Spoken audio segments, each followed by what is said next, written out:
অনুষ্ঠিত হল মোহনপুর ব্লক তৃণমূল কিষাণ ক্ষেত মজদুর সংগঠনের ব্লক সম্মেলন। সম্মেলনে তৃণমূলে যোগদান করলেন বিজেপি কর্মীরা।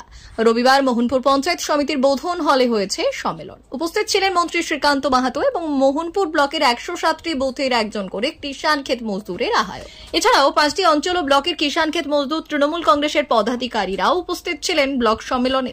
ছিলেন কিষাণ ক্ষেত মজদুর তৃণমূল কংগ্রেসের ব্লক সভাপতি সত্যগোপাল দাস, মোহনপুর ব্লকের তৃণমূল নেতৃত্ব মানিক মাইতি, জেলা পরিষদের কর্মাধ্যক্ষ তপন প্রধান, পঞ্চায়েত সমিতির সভাপতি সঞ্চিতা দাস পাত্র সহ অন্যান্যরা। আগামী দিনের মোহনপুর ব্লকে চাষী ও মজদুরের মিলিত প্রয়াসে চাষীর স্বার্থে, কৃষির স্বার্থে ও কৃষিজীবী মানুষের মান উন্নয়নে মোহনপুর ব্লকের কিষাণ ক্ষেত মজদুর তৃণমূল কংগ্রেস লড়াই করবে। একই সাথে কেন্দ্রের কৃষি ও কৃষক বিরোধী আইন প্রণয়নের বিরুদ্ধে দুর্বার আন্দোলনের ডাক দেওয়া হয়।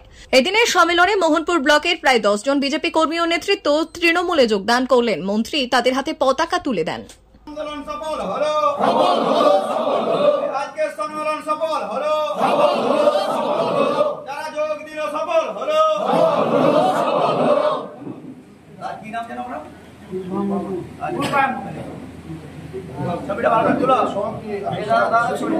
16 সালে বিধানসভা নির্বাচনে 10,000-এরও বেশি ভোটে তৃণমূল কংগ্রেসকে লিড দিয়েছিল। 2018 সালে 106টি গ্রাম পঞ্চায়েত সিট, 15টি পঞ্চায়েত সমিতির সিট, 2টি জেলা পরিষদ সিট তৃণমূলের দখলে থাকা সত্ত্বেও 2019-এর লোকসভা নির্বাচনে 7,800 ভোটে মোহনপুর ব্লকে তৃণমূল পিছিয়েছিল।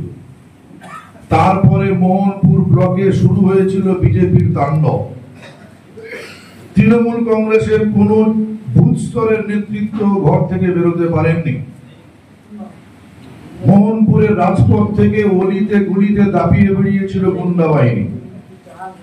ধীরে ধীরে ধীরে ধীরে তৃণমূল কংগ্রেস মনোবল না হারিয়ে পুনরায় আবার সাংগঠনিক কাজকর্ম করে 2020 সালে আগস্ট মাসে আমাকে ব্লক সভাপতি করা হয়। তারপরে 2021 সালের নির্বাচনেও 7,800 থেকে মার্জিন টাঙিয়ে নামে 3,700। মোহনপুর ব্লকে তখনও কিন্তু পিছিয়ে থাকে তৃণমূল কংগ্রেস। পুনরায় আবার 2023-এর পঞ্চায়েত নির্বাচনে 106টি সিটের মধ্যে গ্রাম পঞ্চায়েতে তৃণমূল কংগ্রেস কারোর সাথে সমঝোতা না করে তার নিজস্ব প্রতীকে 83টা সিট দখল করে 5টি গ্রাম পঞ্চায়েত দখল করে এবং পঞ্চায়েত সমিতির 15টি করে নির্বাচিত হয়, জেলা পরিষদের 2টি আসনেও নির্বাচিত হয়। মনে রাখতে হবে মোহনপুরের ইতিহাসে 2018-র গ্রাম পঞ্চায়েত নির্বাচন অবাধ গণতান্ত্রিক পরিবেশে হয়েছে। বিরোধীরা নমিনেশন করেছেন, বিরোধীরা ভোট দিয়েছেন, কাউন্টিং সুষ্ঠুভাবে হয়েছে।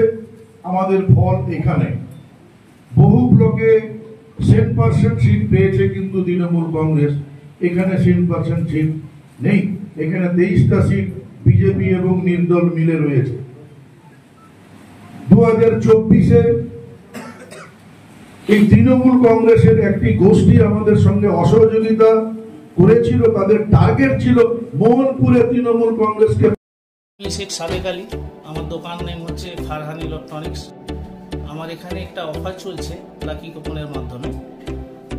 এসি, ফ্রিজ, মোবাইল আর আপনার টিভি, কুলার এসব মিলে একটা লাকি কুপনের মাধ্যমে একটা টোকন দেওয়া হচ্ছে।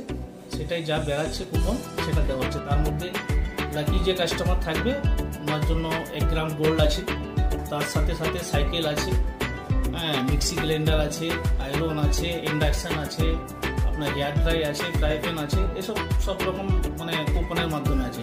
অফারটা চলছে আমার এই ফেব্রুয়ারি থেকে 10 থেকে 20 ফেব্রুয়ারি, আবার মার্চ মাসে 10 থেকে 20, এপ্রিল মাসে 10 থেকে 20, 3 মাসে অফার রেখেছি টোটাল। ঠিক আছে, 3 মাসে 120 খানা গিফট টোটাল কাস্টমারের জন্য রেখেছি। আমার শপ হচ্ছে কসবা নারায়ণগড় থানা, পোস্ট অফিসের সামনে, ফারহান ইলেকট্রনিক্স। মোবাইল নম্বর হচ্ছে 9735696007। আমার বাজার ফারহান ইলেকট্রনিক্স থেকে আমি একটা এসি কিনেছিলাম, লাকি কুপন কিনেছিলাম আমি, সঙ্গে একটা গিফট নিয়েছে সাদেক ভাই। ভালো থেকো, কংগ্রাচুলেশন, ঠিক আছে? Thank you.